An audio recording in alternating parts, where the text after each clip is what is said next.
ভাই আপনি 50 টাকা দেন।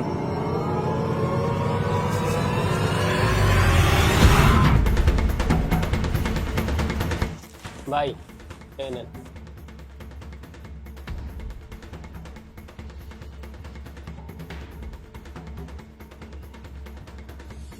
মহাজন, আমার পেটে অনেক ব্যথা করতেছে, আজকের দিনের মতো ছুটি দেন। আচ্ছা ঠিক আছে, কালকে সকাল সকালে সময় মতন চলে আসিস। ঠিক আছে মহাজন। তার বেশি দেরি করা যাবে না, যা করার তাড়াতাড়ি করতে হবে। ভাই এনেন টাকা, আমার 1 বস্তা চাল দেন তো।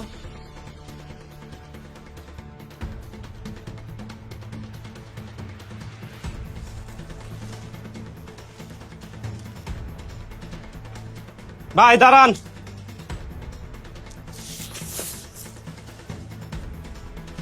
আমার দেখতে খুব খারাপ লাগছিল আপনি যখন দোকান থেকে 1 কেজি চাউল নিতে লাগছিলেন, আর 1 কেজি চাউল দিয়ে তো আপনার পরিবারের একদিনও যাইব না। ভাই আমার তরফ থেকে আমি আপনাকে 1 বস্তা চাউল দিলাম, আপনি মানা করেন না। ঠিক আছে ভাই দেন, কিন্তু এত বড় বস্তা আমি কেমনে নিবো ভাই? ভাই আপনি চিন্তা করেন না, আমি আপনার জন্য একটা রিক্সা নিয়ে আসতেছি। আর ভাই এই 1 কেজি চাউল দিয়ে কি করবেন, এটা আমাকে দিয়ে দেন, এটা আমি অন্য একজনকে দিয়ে দেবানি। আচ্ছা ভাই ঠিক আছে, এই নেন। ভাই আপনি 1 মিনিট দাঁড়ান। যাক, 2000 টাকা চাউলের বস্তা দিয়া 50,000 টাকা হাতিয়ে নিলাম।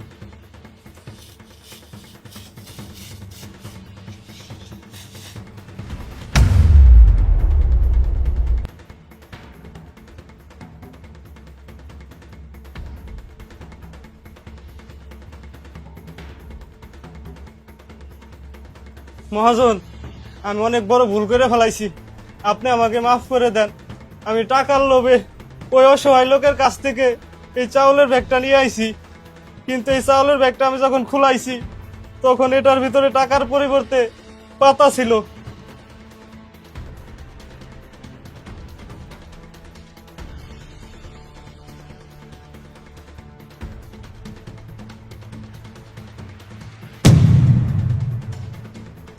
শোন, তোর একটা কথা বলি, ওই লোকটা অসহায় প্রতিবন্ধী লোক।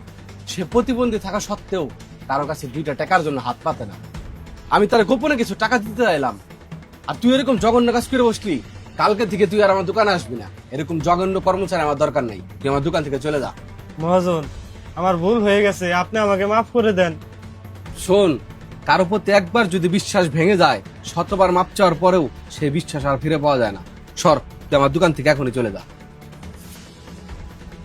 লোভে পাপ, পাপে মৃত্যু। আর কারো প্রতি যদি কারো বিশ্বাস একবার ভেঙে যায়, শতবার মাপ চাওয়ার পরেও সেই বিশ্বাসটা আর ফিরে পাওয়া যায় না। আমাদের ভিডিওটি ভালো লাগলে অবশ্যই শেয়ার করে দেবেন।